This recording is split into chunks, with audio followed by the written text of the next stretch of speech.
जय गुरुदेव विद्यार्थी मित्रों, આપણે ધોરણ 12 એસપીમાં આગળ વધીએ તો આજે આપણે પાઠ શરૂ કરવાનો છે કંપનીના સંચાલકો.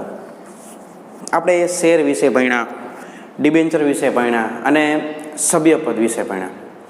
હવે આપણે માહિતી મેળવવાની છે કંપનીના સંચાલકોની, કે જે કંપની સ્વરૂપ અસ્તિત્વમાં આવે છે. આ કંપની સ્વરૂપ એટલું બધું વિશાળ હોય છે, મોટા પાયે ઉત્પાદન હોય છે, ઝાઝી બધી મૂડી હોય છે, તો એનું સંચાલન કરવા માટે દરેક વ્યક્તિ પાસે એવી આવડત હોતી નથી. તો કંપનીનું સંચાલન કોણ કરે છે, એ સંચાલકો જે છે એ કેવી રીતે કામ કરે છે, એની ફરજો શું હોય, આવી બધી માહિતી જે છે એ આપણે આ પાઠની અંદરથી મેળવીશું. ટૂંકમાં હવે આપણે જે માહિતી મેળવવાની છે એ છે કંપનીના સંચાલકો વિશેની. જો કહે છે શરૂઆતમાં કે કંપની એક વિશાળ વ્યવસાયિક સંકુલ છે, ખૂબ વિશાળ, બહુ મોટા પાયેનું ઉત્પાદન કાર્ય થતું હોય છે. કંપનીનો જન્મ કંપની ધારાની જોગવાઈઓ અન્વયે થાય છે. એટલે કે કંપનીનો જે જન્મ છે એ કંપની ધારા નવી અત્યારે છે 2013નો કંપની ધારો, એની જોગવાઈઓને અનુસરી જરૂરી દસ્તાવેજો આપણે નોંધાવીએ પછી કંપનીનો જન્મ થાય છે. એટલા માટે એનું વ્યક્તિત્વ કૃત્રિમ હોય છે, કે કંપની જે છે એ કૃત્રિમ વ્યક્તિત્વ ધરાવે છે. શું કામ? કારણ કે કાયદાની દ્રષ્ટિએ એની નોંધણી થતાં એને અલગ કૃત્રિમ વ્યક્તિત્વ અસ્તિત્વ પ્રાપ્ત થાય છે. તે પોતાની મેળે કામ કરી શકતી નથી. ભલે એની પાસે અલગ વ્યક્તિત્વ છે, પણ કેવું છે? કૃત્રિમ. આપણા જેવું વ્યક્તિત્વ નથી, એટલે પોતે જાતે કામ કરી શકતી નથી. કંપનીની વ્યવસ્થા સ્વરૂપના માલિકો, શેરધારકોની સંખ્યા વિશાળ હોય છે. કે જે કંપનીના માલિકો હોય એટલે કે શેરધારકો, એ લાખો કરોડોની સંખ્યામાં હોય છે અને આખા ભારતમાં અલગ અલગ જગ્યાએ ફેલાયેલા હોય છે. તેઓ આખા દેશમાં ફેલાયેલા હોય છે અને શેરની ફેરબદલી ઉપર કોઈ નિયંત્રણ ન હોવાને કારણે સતત શેરધારકો બદલાતા રહે છે. આ જો આપણને પ્રાસ્તાવિક સમજાવે છે કે સંચાલકોની જરૂરિયાત શું છે, તો કે આવડી મોટી વિશાળ કંપની હોય, મોટા પાયે મૂડીરોકાણ હોય, મોટા પાયે ઉત્પાદન હોય અને જેના માલિકો અસંખ્ય હોય, ઝાઝા બધા હોય, અને એ તે આખા દેશમાં ફેલાયેલા હોય, તો એના માલિકો એનું સંચાલન કરી શકતા નથી. તો કહે છે આગળ કે કંપનીનું કદ વિશાળ હોય છે. વર્તમાન સમયના પરિપ્રેક્ષ્યમાં એટલે કે અત્યારના સમયના ધ્યાનમાં રાખીએ તો આંતરરાષ્ટ્રીય ધારાધોરણોનું પાલન કરવાનું હોય, ગુણવત્તાયુક્ત વસ્તુઓનું ઉત્પાદન કરવાનું હોય તથા વધતી જતી હરીફાઈ. અત્યારે આપણને ખ્યાલ છે કેટલી બધી હરીફાઈ બજારની અંદર ચાલે છે. કોઈ એક જ પ્રોડક્ટ છે એ ઘણી બધી કંપનીઓ વેચતી હોય છે અને એની અંદર એની વચ્ચે હરીફાઈ થતી હોય છે. વધતી જતી હરીફાઈના કારણે વિશિષ્ટ સંચાલકીય કુનેહની જરૂરિયાત ઊભી થઈ છે. કે આ બધી વસ્તુ છે અને આવડું મોટું સંકુલ હલાવવાનું છે કંપનીનું, તો એના માટે વિશિષ્ટ આવડતની જરૂરિયાત ઊભી થાય છે, વિશિષ્ટ સંચાલકીય કુનેહની જરૂરિયાત ઊભી થાય છે. કંપની સ્વરૂપના પ્રત્યક્ષ રીતે માલિકો દ્વારા કંપનીનું સંચાલન શક્ય બનતું નથી. શું કામ શક્ય નથી બનતું? કારણ કે શેરધારકો માલિક છે અને શેરધારકો ઘણા બધા છે અને આખા ભારતમાં ફેલાયેલા છે, એટલે એના દ્વારા સંચાલન શક્ય બની શકતું નથી. આથી કંપનીનો વહીવટ કરવા પ્રતિનિધિઓ નિયુક્ત કરવામાં આવે છે. કે આ શેરધારકો જે છે એ ભેગા મળી અને પ્રતિનિધિઓ નિયુક્ત કરે છે કે જેના દ્વારા કંપનીનું સંચાલન સારી રીતે થઈ શકે છે. કંપનીનું કામકાજ આ પ્રતિનિધિઓના સમૂહ મારફતે થાય છે, કે એકથી વધુ પ્રતિનિધિઓ નીમવામાં આવે અને આ બધા પ્રતિનિધિઓ ભેગા મળી અને આ કંપનીનું સંચાલન કરે છે. કહે છે આગળ કે જેને એટલે આ જે પ્રતિનિધિઓનું મંડળ છે એને સંચાલક મંડળ તરીકે ઓળખવામાં આવે છે. યોગ્ય રીતે વહીવટ કરવા માટે કંપની ધારાની કેટલીક જોગવાઈઓનું પાલન કરવું પડે. કે જો આપણે આપણી કંપનીનો વહીવટ સારી રીતે કરવા માંગતા હોય તો કંપની ધારાની જે જોગવાઈ છે એનું પાલન કરી અને કંપનીનો વહીવટ કરવો જોઈએ. કંપની અસ્તિત્વમાં આવ્યા બાદ, જો એક માર્કમાં પૂછી શકાય એવો પ્રશ્ન છે કે કંપની અસ્તિત્વમાં આવ્યા બાદ 30 દિવસમાં સંચાલક મંડળની સભા યોજવી જોઈએ. આ એક માર્કમાં પૂછાય કે કંપની અસ્તિત્વમાં આવ્યા પછી કેટલા સમયમાં સંચાલકની સભા યોજવી જોઈએ, તો 30 દિવસની અંદર. દરેક વર્ષમાં એટલે કે આખા વર્ષ દરમિયાન ઓછામાં ઓછી 4 સભા યોજવી જોઈએ, કે જે સંચાલક મંડળ છે એ આખા વર્ષમાં 4 વખત સભા યોજતું હોવું જોઈએ. સંચાલકે વ્યક્તિગત રીતે આવી સભામાં ભાગ લેવો જોઈએ. જો કોઈ કારણસર વ્યક્તિગત રીતે ભાગ લઈ શકે તેમ ન હોય, જો અત્યાર સુધી આ કાયદો નહોતો, હવે નવા કાયદામાં આવ્યું છે, તો નવા કાયદા અનુસાર વિડીયો કોન્ફરન્સ દ્વારા પણ સભામાં ભાગ લેવાની છૂટ આપવામાં આવેલી છે.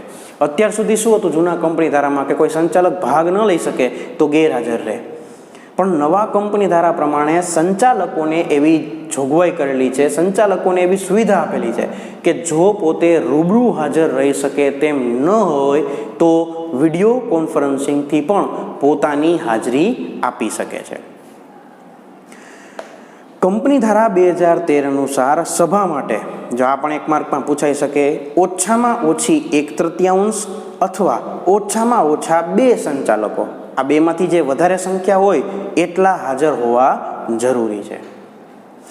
નવા કંપની ધારા મુજબ કંપનીમાં ઓછામાં ઓછા 1 ડિરેક્ટર, જો હવે આ જેટલા ડિરેક્ટર છે 10, 12, 15 જેટલા ડિરેક્ટર હોય, પહેલાં આવો કાયદો નહોતો પણ નવા કંપની ધારામાં એવો કાયદો આવેલો છે કે જે કુલ સંચાલકો છે એમાંથી ઓછામાં ઓછો 1 સંચાલક ભારતમાં પાછલા વર્ષ દરમિયાન 180 દિવસ માટે રહેલો હોવો જોઈએ, એટલે કે ભારતનો રહીશ હોવો જોઈએ. બધા હોય તોય વાંધો નહીં, પણ ઓછામાં ઓછો 1 તો હોવો જરૂરી છે. કેમ? પાછલા વર્ષના 180 દિવસ, જેથી એ ભારતનો રહીશ ગણાય. કોઈ પણ સંસ્થાના અસ્તિત્વ માટે 2 તત્વો જરૂરી છે, એક માલિકી અને એક સંચાલન. કે કંપની છે એ આપણે સારી રીતે ચલાવવી હોય અને ટકાવવી હોય તો 2 વસ્તુ જોઈએ, એક માલિકી જોઈ અને બીજું સંચાલન જોઈ. તો માલિકી તો ખબર છે, શેરધારકો છે, પણ સંચાલન કરવા માટે આ સંચાલકો નીમવામાં આવે છે અને સંચાલક મંડળ દ્વારા સંચાલન કરવામાં આવે છે. કંપની સ્વરૂપમાં ઇક્વિટી શેરમાં રોકાણ કરનારાઓ માલિક છે, જે પોતે રોકાણ કરેલ રકમનું જોખમ ઉઠાવે છે. કંપનીનું સંચાલન કરતા ઉદ્ભવતા પરિણામો, પછી એ નફો હોય કે નુકસાન હોય, એ માલિકના ફાળે જાય, શેર હોલ્ડરના ફાળે જાય. નફો હોય તો એનો અને નુકસાન હોય તો એને ભોગવવાનું આવે છે. કંપનીનું સારું સંચાલન, જો તમે કંપનીનું સારું સંચાલન કરશો તો શું થશે, તો કે નામ, કોનું? કંપનીનું નામ, કંપનીની પ્રતિષ્ઠા અને કંપનીને નફા તરફ લઈ જાય છે. અને એટલે જ કંપની સ્વરૂપનું સંચાલન ખૂબ મહત્વનું બન્યું છે. જ્યારે અણઘડ વહીવટ, એટલે સારી રીતે મેં સંચાલન ન કરો તો એ ખોટને આમંત્રણ આપે છે. તેથી વર્તમાન સમયમાં ઘણી બધી કંપનીમાં સંચાલકો જે તે કંપનીમાં શેરધારક સ્વરૂપે માલિકી ધરાવે છે. જો શું સમજાવે છે કે જો તમે સારું સંચાલન ન કરો તો કંપની ખોટમાં જાય. તો પ્રશ્ન શું થાય કે સંચાલકોને તમે કંપનીની અંદર સંચાલન કરવાનું કામ સોંપો, હવે એની પાસે કંપનીના તો કોઈ રોકાણ કરેલી છે નહીં રકમ, તો શું કરશે, તો કે આપણા રૂપિયા ક્યાં છે, ગમે એમ સંચાલન કરી. તો આવું ન થાય અને સંચાલકો વધુ સારી રીતે કંપનીનું સંચાલન કરે એ માટે હવે મોટે ભાગે સંચાલકોનું કંપનીના ઇક્વિટી શેરમાં રોકાણ થયેલું જોવા મળે છે, કે જેથી કરી પોતાનું રોકાણ હોવાથી એ કંપનીનું વધુ સારી રીતે સંચાલન કરે અને કંપની જે છે એ નફો કરે, કંપનીની પ્રતિષ્ઠા વધે અને કંપનીનું નામ વધે. કે છે કે તેથી વર્તમાન સમયમાં ઘણી બધી કંપનીમાં સંચાલકો જે તે કંપનીમાં શેરધારક સ્વરૂપે માલિકી ધરાવે છે અને યોગ્ય સંચાલકીય નીતિ અને કાબેલિયતભરી વહીવટી કુશળતાથી કંપનીને સફળતાની ટોચ ઉપર લઈ જાય છે. ભારતમાં કંપની સ્વરૂપમાં સંચાલનમાં જુદા જુદા સમયે ફેરફાર થતા રહ્યા છે, કે અલગ અલગ કાયદાઓમાં સુધારા વધારા થયા અને સંચાલનમાં નવા નવા ફેરફારો થતા રહ્યા છે. વર્તમાન કંપની ધારા પ્રમાણે, જે 2013નો નવો કંપની ધારો છે, એ વર્તમાન કંપની ધારા પ્રમાણે સંચાલક મંડળ દ્વારા જ કંપનીનું સંચાલન થાય છે. જો શું શબ્દ મૂક્યો, દ્વારા, જો એટલે બહાર મૂક્યો, કે હવે કોઈ પણ કંપની હોય, પછી એ ખાનગી હોય તોય ભલે કે જાહેર હોય તોય ભલે, પણ કંપની સ્વરૂપનું સંચાલન કરવા માટે હવે ફરજિયાત સંચાલક મંડળ જરૂરી છે. સંચાલક મંડળને મદદ કરવા માટે મેનેજિંગ ડિરેક્ટરની નિમણૂક કરવામાં આવે. જો ફરજિયાત નથી પણ નિમણૂક કરવી હોય તો સંચાલકોમાંથી જ એક વ્યક્તિની મેનેજિંગ ડિરેક્ટર તરીકે નિમણૂક કરી શકાય છે. આ આપણને પ્રાસ્તાવિક માહિતી આપી કે ભાઈ અત્યારે જે છે એ ધીમે ધીમે જે કંપની સ્વરૂપનો વિકાસ થઈ રહ્યો છે, મોટા પાયે મૂડીરોકાણ થાય છે, મોટા પાયે ઉત્પાદન થાય છે, પ્રશ્નો વધે છે, તો ગમે તે વ્યક્તિ કંપનીનું સંચાલન કરી શકતો નથી, પણ એક ખાસ કુશળતા માગી લે છે. અને એના માટે જે શેરધારકો છે એ પોતે જાતે કંપનીનું સંચાલન ન કરી શકતા હોવાથી વિશિષ્ટ પ્રતિનિધિઓ રાખે છે. અને પ્રતિનિધિઓનું મંડળ, સંચાલક મંડળ જે છે એ સામૂહિક રીતે કંપનીનું સંચાલન કરે છે અને આ કંપનીનો વહીવટ ચલાવે છે. હવે આગળ વધીએ તો હવે આપણને સંચાલકોની અલગ અલગ વ્યાખ્યાઓ આપેલી છે કે સંચાલક કોને કહેવાય. જો સામાન્ય અર્થની વાત કરીએ તો કંપનીનો જે વહીવટ ચલાવે, સંચાલક જેવું કામ કરે એને સંચાલક કહેવાય આપણી ભાષામાં કહી તો. પણ આમાં આપણને અલગ અલગ વ્યાખ્યાઓ આપેલી છે. જો કહે છે કે કંપની ધારા અનુસાર સંચાલક એટલે કંપનીના સંચાલક મંડળમાં નિમાયેલો સંચાલક. આ સામાન્ય વ્યાખ્યા કે જે પ્રતિનિધિઓનું મંડળ છે, સંચાલક મંડળ છે, એમાં નિમાયેલો વ્યક્તિ એટલે સંચાલક. એ ઉપરાંત સંચાલકની વ્યાખ્યા નીચે પ્રમાણે અલગ અલગ પણ આપેલી છે અલગ અલગ લેખકોએ. તો જોઈએ બીજી વ્યાખ્યા શું કહે છે કે સંચાલક એટલે એવી વ્યક્તિ, જો એના કામના આધારે વ્યાખ્યા બનાવે છે કે સંચાલક એટલે એવી વ્યક્તિ કે જે કંપનીના સમગ્ર સંચાલન, દોરવણી અને અંકુશ માટે કંપનીનું સારું સંચાલન થાય, કર્મચારીઓને દોરવણી મળી રહે અને એના કામકાજ ઉપર દેખરેખ રાખી શકાય, આના માટે વ્યાપક નીતિઓનું ઘડતર કરે છે, એટલે કે નીતિ નિયમો બનાવે છે. આવું જે કામ કરતો હોય કંપનીની અંદર એને સંચાલક તરીકે ઓળખવામાં આવે છે.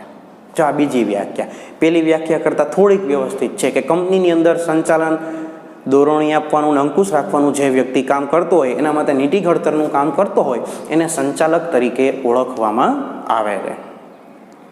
ત્રીજી વ્યાખ્યા જોઈએ કે સંચાલક એક એવી વ્યક્તિ છે, જો સેમ છે પણ થોડા ઘણા મુદ્દાઓ અંદર એડ કરી દેશે, કે જે આવેદનપત્ર અને નિયમનપત્રને આધીન રહી નીતિ અને વ્યૂહરચનાના ઘડતર દ્વારા કંપનીનું સંપૂર્ણ સંચાલન કરે છે. જો એ જ વસ્તુ કીધી પણ થોડીક ફેરવીને કીધી કે નીતિ અને વ્યૂહરચનાના ઘડતર દ્વારા કંપનીનું સંચાલન જ કરે છે. પણ કેવી રીતે? તો કે આવેદનપત્ર અને નિયમનપત્રને આધીન રહીને જે સંચાલન કરવાનું કામ કરે એને સંચાલક તરીકે ઓળખવામાં આવે છે. આમ આપણને સંચાલકની અલગ અલગ વ્યાખ્યાઓ મળી રહે છે.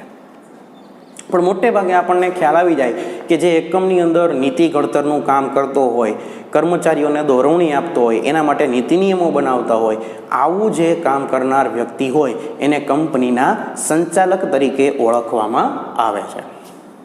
અહીં ખાસ બાબત નોંધવી કે સંચાલકો સંયુક્ત રીતે કંપનીનું સંચાલન કરે છે. સંચાલક મંડળ છે એ બધા ભેગા મળીને કંપનીનું સંચાલન કરે છે. કોઈ એક વ્યક્તિના હાથમાં બધી સત્તા હોતી નથી, જેને સંચાલક મંડળ તરીકે ઓળખવામાં આવે છે. કંપનીનું સંચાલન કરવા સંચાલક મંડળને સર્વોચ્ચ સત્તા છે. કોઈ એક સંચાલકને નહીં પણ આખા સંચાલક મંડળને સર્વોચ્ચ સત્તા આપવામાં આવેલી છે કે જે પોતે પોતાની રીતે કંપનીનું યોગ્ય સુચારુ સંચાલન કરી શકે. કંપની રૂપી શરીરમાં, જો આ પણ એક માર્કમાં પૂછાઈ શકે, કંપની રૂપી શરીરમાં સંચાલક મંડળ મગજનું કામ કરે છે. જો આપણા શરીરની અંદર મગજ શું કામ કરતું હોય તો કે આપણા આખા બોડીને, શરીરને કંટ્રોલ કરે છે, સંભાળે છે, દેખરેખ રાખે છે. એવી જ રીતે આખા કંપનીની અંદર સંચાલકો જે છે એ કંપનીની દેખરેખ રાખે છે, સંભાળે છે, કંટ્રોલ કરે છે. એટલે અહીંયા એને મગજની સાથે સરખાવેલું છે. આ આપણને અલગ અલગ વ્યાખ્યાઓ આપી કે સંચાલક કોને કહેવાય. હવે આ પાઠનો 2 અને 3 માર્કનો અગત્યનો પ્રશ્ન આવે છે, સંચાલકોનો કાનૂની દરજ્જો. જો શું શબ્દ આપ્યો છે? કાનૂની દરજ્જો. કે સંચાલકોને આમાં જે 4 મુદ્દા આપણને આપેલા છે, બાબત આપેલી છે, માત્ર એનો દરજ્જો મળે છે, સંપૂર્ણ એ બની શકતા નથી. માત્ર એનો દરજ્જો મળે છે. અને એવો દરજ્જો પણ એને શું કામ આપવામાં આવેલો છે? કારણ કે એ સંચાલક એના જેવું કામ કરે છે, એટલે એને સંચાલકોના દરજ્જા તરીકે આપણને આપેલું છે. તો સંચાલકોને 4 દરજ્જા આપેલા છે. એક પ્રતિનિધિ, બીજું વહીવટી ભાગીદાર, ત્રીજું ટ્રસ્ટી અને ચોથું કર્મચારી. આ 4 દેવો દરજ્જો જે છે એ સંચાલકને કંપનીની અંદર આપવામાં આવે છે. શું કામ? કારણ કે સંચાલક જે છે આ ચારેય જે કામ કરતા હોય એના જેવું જ કામ કંપની માટે કરે છે, એટલે સંચાલકોને આ ચારેય જેવો દરજ્જો આપવામાં આવેલો છે. આ ચારેય બની ન શકે, એના કરતાં અલગ જ છે સંચાલક, પણ છતાં આ ચારેય જેવું કામ કરતો હોવાથી એને આ દરજ્જો આપવામાં આવે છે. તો એક પછી એક જોઈએ. જો શકે છે કે કંપની સ્વરૂપમાં સંચાલકનું સ્થાન ખૂબ મહત્વનું છે. જુદા જુદા સમયે કંપનીના સંદર્ભમાં વિભિન્ન ન્યાયાલયોએ અપાયેલ ચુકાદાના આધારે સંચાલકો કંપની સાથેના સંબંધ કાનૂની દરજ્જો નીચે પ્રમાણે જણાવી શકાય. હવે જો એક પછી એક દરજ્જો આપેલો છે, તો પહેલો દરજ્જો છે સંચાલક પ્રતિનિધિ તરીકે, કે સંચાલકને પ્રતિનિધિનો દરજ્જો મળેલો છે. શું કામ? કારણ કે સંચાલક જે છે એ પ્રતિનિધિ જેવું કામ કરે છે. પ્રતિનિધિનું કામ શું છે? તો કે જેનું પ્રતિનિધિત્વ કરતા હોય એની રૂપરેખા, એની વિચારસરણી લોકો સુધી પહોંચાડવાની અને એનું ધ્યાન રાખવાનું. તો એવું જ કામ સંચાલક કંપની માટે કરે છે. જો કહે છે કે સંચાલકો શેર ધારકોના પ્રતિનિધિ છે, એટલે કે શેર ધારકો વતી કંપનીનું સંચાલન કરે છે. તેઓને ચૂંટી કાઢવામાં આવે છે.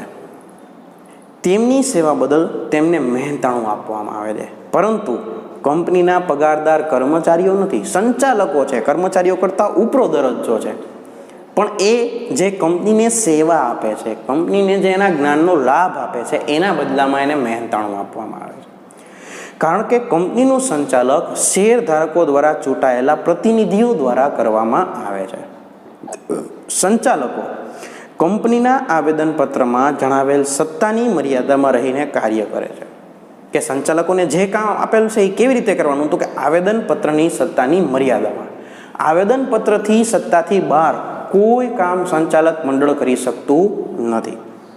સત્તા બહારના કાર્યો માટે સંચાલકને વ્યક્તિગત રીતે જવાબદાર ગણવામાં આવે છે, પણ એને પ્રતિનિધિનો દરજ્જો શું કામ મળ્યો? તો કે શરૂઆતમાં જ કીધું કે સંચાલકો જે છે એ શેર ધારકોનું પ્રતિનિધિત્વ કરે છે. શેર ધારકો વતી કંપનીનો દ્રષ્ટિકોણ લોકો સુધી પહોંચાડે છે. શેર ધારકો વતી કંપનીની બધી બાબતોની માહિતી લોકોને આપે છે, અને એટલે જ એને પ્રતિનિધિ તરીકેનો દરજ્જો મળેલો છે. કારણ કે એક પ્રતિનિધિ જે કામ કરે છે એવું જ કામ સંચાલકો કંપની માટે કરતા હોવાથી એને આ દરજ્જો મળેલો છે. આ પહેલો દરજ્જો. બીજો દરજ્જો જે છે એ વહીવટી ભાગીદાર તરીકેનો છે. હવે મિત્રો, વહીવટી ભાગીદાર છે એ શું કરતો હોય ભાગીદારી પેઢીની અંદર? તો કે આપણને ખ્યાલ છે કે ભાઈ વહીવટ કરતો હોય, લેતી દેતીના વ્યવહાર સંભાળતો હોય, નાણાં લે, નાણાં ચૂકવે, આવું બધું કામ કરતો હોય. તો એવું જ કામ સંચાલક કંપની માટે કરે છે. કંપની વતી નાણાકીય વહીવટ સંભાળે છે, કંપનીની લેતી દેતીનું ધ્યાન રાખે છે, એટલે એને આ દરજ્જો મળેલો. જો જોઈએ બીજો દરજ્જો, કે શેર ધારકો કંપનીના માલિકો છે, તેઓ પોતાનામાંથી પ્રતિનિધિ ચૂંટી કાઢે છે જે સંચાલક તરીકે કાર્ય કરે છે.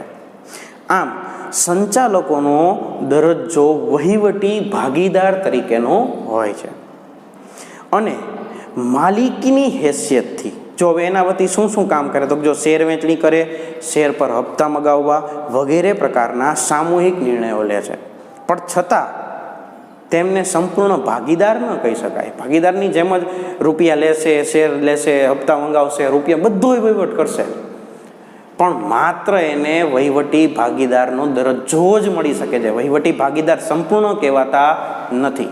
શું કામ? તો જો અહીંયા આપણને સમજાવે છે. કારણ કે ભાગીદારીમાં એક ભાગીદારનું કાર્ય બીજા ભાગીદારને જવાબદાર બનાવે છે. કે ભાગીદારી પેઢીની અંદર એક વ્યક્તિ જે વહીવટી ભાગીદાર હોય, જો એ કોઈ ભૂલ કરે તો બધા ભાગીદારોએ ભોગવવું પડે છે.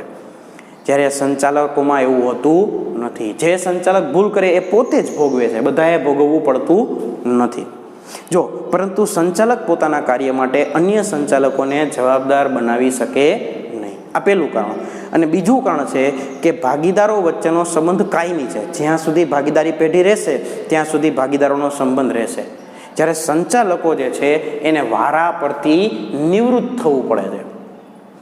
એક જ સંચાલક આજીવન લાંબા સમય સુધી કંપનીમાં રહી શકતો નથી અને એટલે જ એ વહીવટી ભાગીદાર જેવું કામ કરતો હોવા છતાં વહીવટી ભાગીદાર સંપૂર્ણપણે બની શકતો નથી, પણ માત્ર એને વહીવટી ભાગીદાર તરીકેનો દરજ્જો જ મળવા પાત્ર હોય છે. આ બીજો દરજ્જો. ત્રીજો દરજ્જો છે ટ્રસ્ટીનો. હવે ટ્રસ્ટી શું કરતા હોય? ટ્રસ્ટ હોય એમાં તો કે ટ્રસ્ટની મિલકતની દેખરેખ રાખે, એનો વહીવટ સંભાળવું બધું કામ કરતા હોય. તો એવું જ કામ સંચાલકો કંપની માટે કરે છે.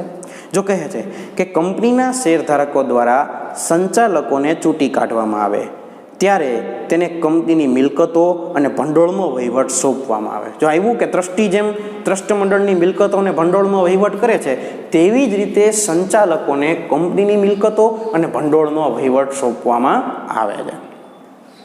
અને સંચાલક મંડળના એક ટ્રસ્ટી કોઈ પણ એક વ્યક્તિ તેનો વહીવટ કરે છે. એટલે કે કંપનીનું હિત જળવાય તે રીતે મિલકતોનો વહીવટ કરે છે. જો અહીંયા ટ્રસ્ટી જેવું કામ આવી ગયું, પણ ફરી પાછું અહીંયા આપણને એમ કહે છે કે આવા પ્રકારનો વહીવટ કરતી વખતે સંચાલક અંગત લાભ એટલે કે આ મિલકતોનો ઉપયોગ પોતાના લાભ કે પોતાના સ્વાર્થ માટે કરી શકતો નથી. એટલે સંચાલકો કંપનીના ટ્રસ્ટી નથી, પણ માત્ર ટ્રસ્ટી તરીકેનો દરજ્જો જ ભોગવે છે. કંપનીની બધી મિલકતો જો સમજાવે છે કે ટ્રસ્ટી તરીકેનો દરજ્જો જ મળે છે. ટ્રસ્ટી બની શું કામ નથી શકતા? તો કે ટ્રસ્ટ મંડળની અંદર મિલકતો ટ્રસ્ટી પોતાના નામે કરી શકે છે અને મિલકતોનો ઉપયોગ કરે છે, પણ કંપનીની અંદર મિલકતો જે છે એ સંચાલકના નામે નહીં પણ કંપનીના નામે જ ખરીદવામાં આવે છે. અને એટલે આ સંચાલક છે એને માત્ર ટ્રસ્ટીનો દરજ્જો મળે છે, પણ ટ્રસ્ટી બની શકતો નથી. ટ્રસ્ટીનો દરજ્જો પણ શું કામ મળે છે? કારણ કે કંપનીની મિલકતો અને ભંડોળોનો વહીવટ એક ટ્રસ્ટીની જેમ કરતો હોવાથી કંપનીના ટ્રસ્ટી તરીકે એનો દરજ્જો પ્રાપ્ત કરે છે. બીજું કે ટ્રસ્ટ મંડળ જે છે એમાંનો ટ્રસ્ટી જે છે એ અદાલતમાં પોતાના નામે દાવો કરે અને એના નામ ઉપર આપણે દાવો કરી શકીએ. જ્યારે કંપનીની અંદર સંચાલકના નામથી દાવો નથી કરી શકાતો કે સંચાલકના નામ પર દાવો નથી કરી શકાતો. જે દાવો થાય છે એ કંપની પોતાના નામથી જ કરે છે. કોઈ કેસ કરવો હોય તો એ કંપની પોતાના નામથી કરશે, અને કંપની ઉપર આપણે કેસ કરવો હોય તો કંપનીના નામ ઉપર થાય, કંપની ઉપર થાય, સંચાલક ઉપર થતું નથી. અને આ બે મુદ્દા જે છે એ સંચાલકને સંપૂર્ણ ટ્રસ્ટી બનતો રોકે છે અને માત્ર સંચાલકનો દરજ્જો જ મળવા પાત્ર હોય છે. આ ત્રીજો દરજ્જો કર્મચારી જેવો. શું કામ? કારણ કે જેમ કર્મચારી એકમમાં રોજ આવે છે, રોજબરોજનું કામ કરે છે, કંપનીની અંદર પોતાનો ફાળો આપે છે, એવી જ રીતે સંચાલક પણ કંપનીમાં આવે છે, કંપની વતી કામ કરે છે અને કંપનીમાં પોતાનો ફાળો આપે છે. અને એટલે જ એને કર્મચારી તરીકેનો દરજ્જો મળેલો છે. ઉપરોક્ત બાબતો પરથી સ્પષ્ટ થાય છે, જે આપણે 4 બાબતો જોઈએ એના પરથી, કે કંપનીના ડિરેક્ટરની કાનૂની સ્થિતિ નક્કી કરવાનું કામ સહેલું નથી. કારણ કે કેટલુંય કામ સંચાલક એકમની અંદર કરે છે. ક્યારેક કર્મચારી જેવું કામ કરે તો ક્યારેક ટ્રસ્ટી જેવું કામ કરે, ક્યારેક પ્રતિનિધિનું કામ કરે તો ક્યારેક વહીવટી ભાગીદારનું કામ કરે. આમ કેટલાક હેતુઓ માટે તે અધિકારી છે, કેટલાક માટે કર્મચારી છે, કેટલાક માટે પ્રતિનિધિ છે.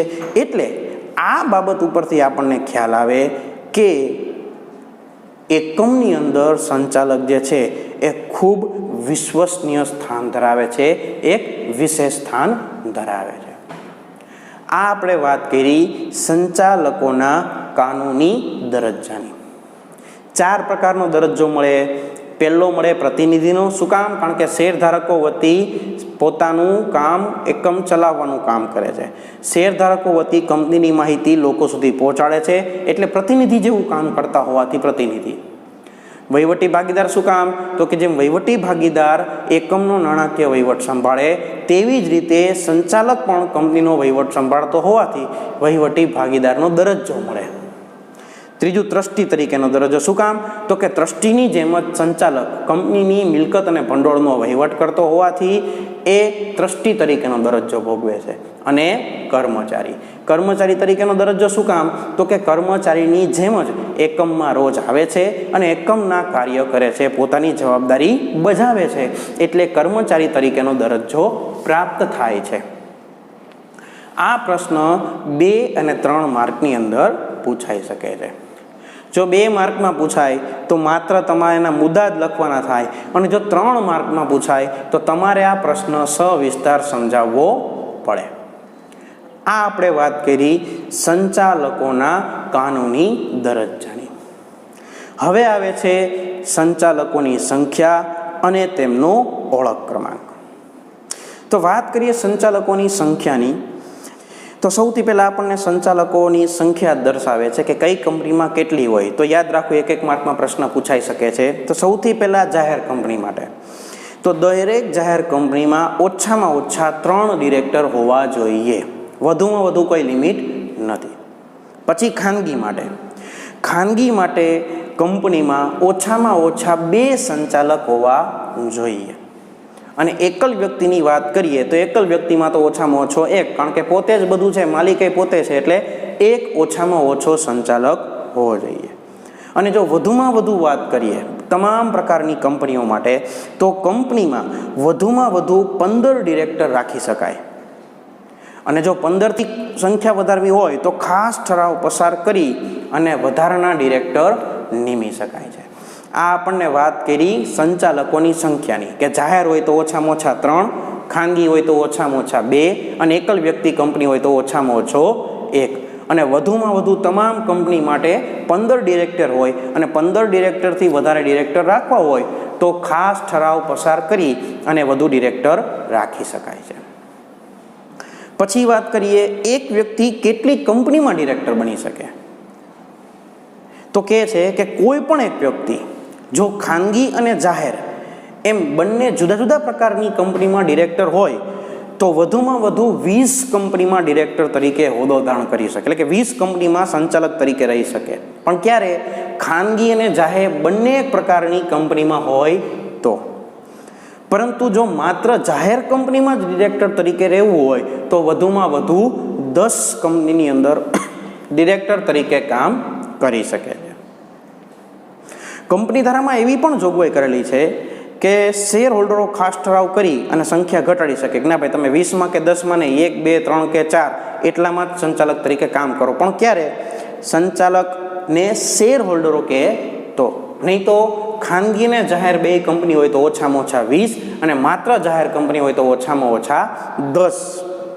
જો ડિરેક્ટર આ નિયમનો ભંગ કરે તો દંડ અને શિક્ષાપાત્ર બને છે. આ આપણે વાત કરી સંચાલકોની સંખ્યાની. અને હવે ઓળખ ક્રમાંક શું છે? તો કે નવા કંપની ધારા પ્રમાણે જે વ્યક્તિ કંપનીમાં સંચાલક તરીકે કામ કરવા માંગતી હોય એના માટે એને ઓળખ ક્રમાંક મેળવવો પડે છે. અને આ ઓળખ ક્રમાંક માટે સરકારી જે અમુક સંસ્થાઓ છે એની અંદર પોતાનું નામ નોંધાવવું પડે. જો કહે છે કે જે વ્યક્તિ કંપની ડિરેક્ટર થવા ઈચ્છતી હોય તેણે કેન્દ્ર સરકારને ડિરેક્ટર ઓળખ ક્રમાંક ફાળવણી માટે નિયત કરેલ અરજી પત્રકમાં અરજી કરવી પડે. અરજી મળ્યાની તારીખથી કેન્દ્ર સરકાર 1 માસમાં, જો 1 માર્કમાં પૂછાય છે, 1 માસમાં ડિરેક્ટરને ઓળખ ક્રમાંક ફાળવશે. કેન્દ્ર સરકારની સાઇટ ઉપર જઈ અને આપણે ફોર્મ લેવાનું અને ફોર્મ ભરી અને કેન્દ્ર સરકારને મોકલવાનું કે ભાઈ હું સંચાલક તરીકે રહેવા માગું છું, આ મારી વિગતો. અને એને સંતોષકારક લાગશે તો 1 માસની અંદર આપણને આપણો ઓળખ ક્રમાંક આપશે. અને આ ઓળખ ક્રમાંક સંચાલક બનવા માટે જરૂરી છે. કોઈ પણ વ્યક્તિ બીજો ઓળખ ક્રમાંક મેળવી શકતી નથી. એક મેળવો એ આજીવન ચાલે. આ ઓળખ ક્રમાંકની ફાળવણી થયાના 1 માસમાં જે કંપનીમાં ડિરેક્ટર હોય એને જાણ કરવાની અને કંપની જે છે આ ઓળખ ક્રમાંકની જાણ કંપની રજિસ્ટ્રારને કરશે કે ભાઈ અમારી કંપનીની અંદર જેટલા સંચાલકો રાખેલા છે એ બધા લાયકાતવાળા છે, બધા પાસે પોતાનો ઓળખ ક્રમાંક છે. કંપની પોતાના તમામ ડિરેક્ટરના ઓળખ ક્રમાંક નિયત ફી સાથે કંપની રજિસ્ટ્રારને જાણ કરશે. જો નિયત સમયમાં જાણ ન કરવામાં આવે તો કંપનીના દરેક કસૂરવાર અધિકારીને દંડ થવા પાત્ર હોય છે. એટલે કે જે વ્યક્તિ કંપનીમાં સંચાલક તરીકે રહેવા માંગતી હોય એને ઓળખ ક્રમાંક મેળવવો ફરજિયાત છે. અને આ ઓળખ ક્રમાંક જે છે એ કેન્દ્ર સરકાર પાસે અરજી કરી અને મેળવવામાં આવે છે. આ આપણે વાત કરી ઓળખ ક્રમાંકની. હવે વાત કરીએ આજના હોમવર્કની.